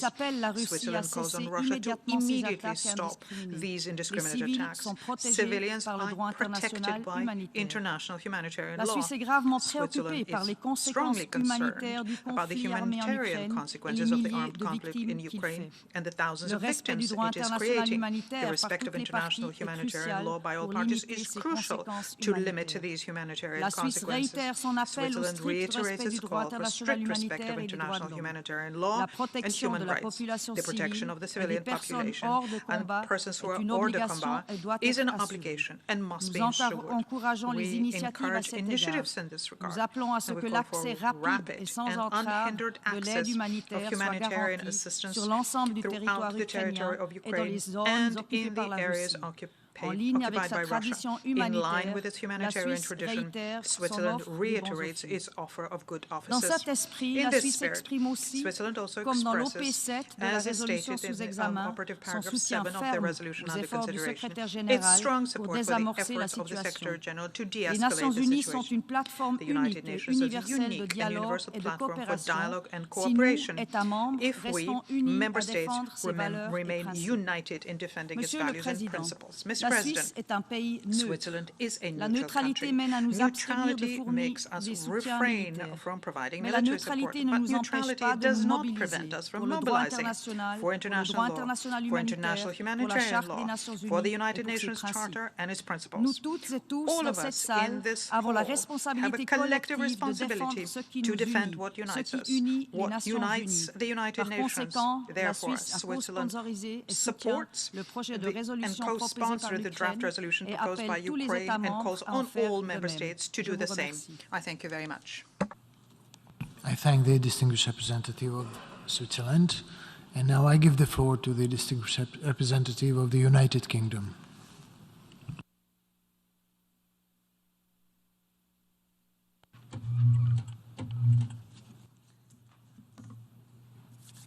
Mr. President, Excellencies, in February, the General Assembly met in an emergency special session to condemn Russia's illegal invasion of Ukraine.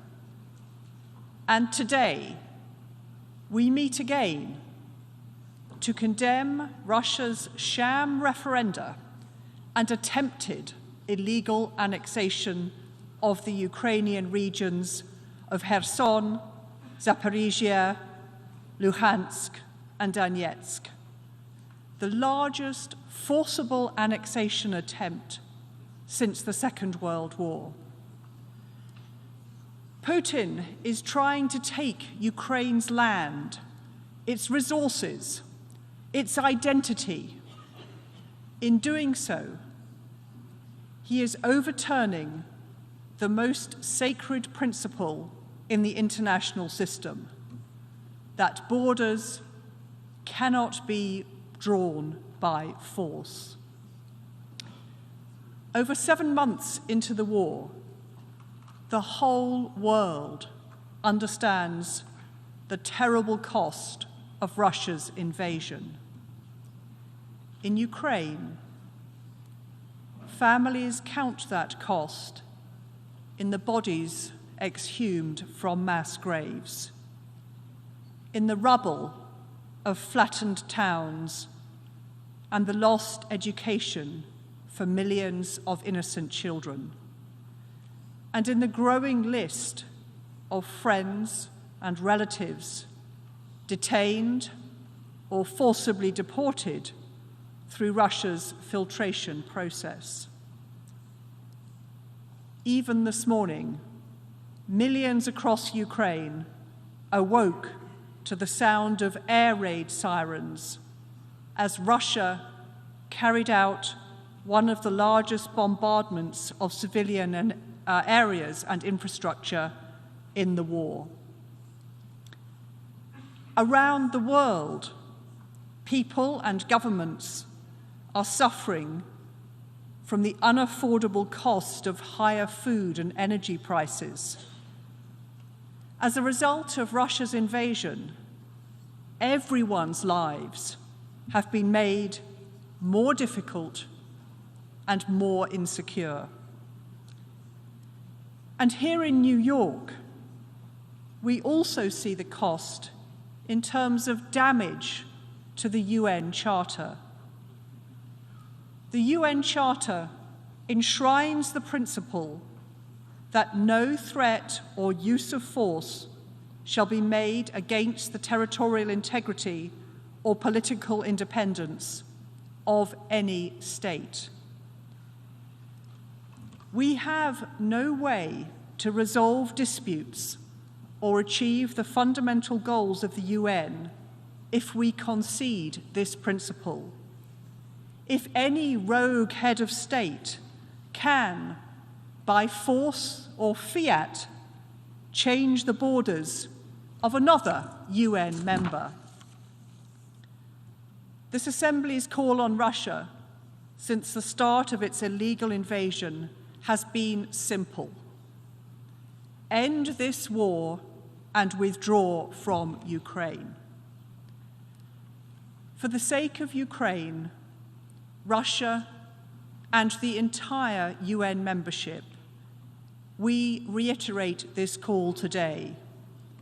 We call on Russia to end the war and honor the UN Charter. Colleagues, at the end of this debate, we will have an opportunity to vote on a resolution to condemn Russia's so-called referenda and illegal annexation. We urge everyone here to vote in support of international law, the sovereignty and territorial integrity of all states, and the UN Charter. We urge all members to vote yes on the resolution. I thank you. I thank the distinguished representative of the United Kingdom, and now I give the floor to the distinguished representative of Mexico.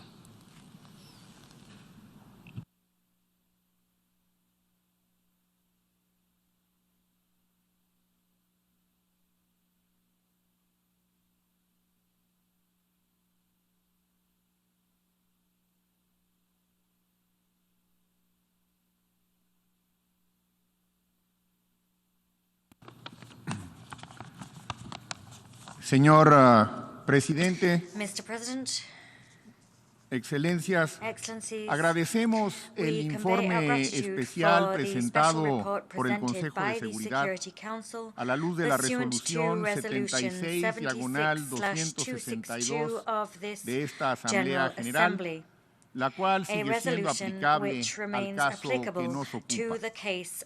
De nueva cuenta, un veto en el Consejo de Seguridad nos congrega en esta Asamblea. Se trata, como se ha dicho, del veto de la Federación Rusa del pasado 30 de septiembre al proyecto de resolución S/2022/720 relativo a los referendos celebrados recientemente en territorio de Ucrania, en las localidades de Donetsk, Lugansk, Gerson y Zaporizhia, con miras a su posterior anexión.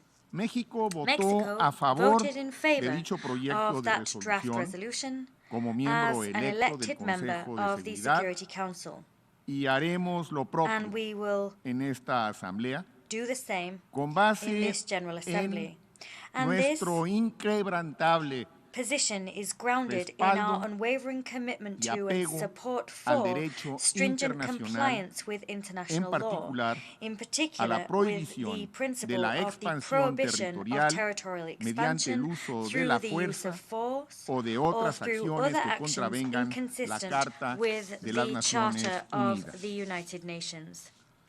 Como lo mencionamos desde el día en que se confirmó la invasión rusa sobre Ucrania en febrero pasado, México como país independiente ha sido víctima de 4 invasiones militares y como consecuencia de una de ellas perdió cerca de la mitad de su territorio nacional. México no puede, pues,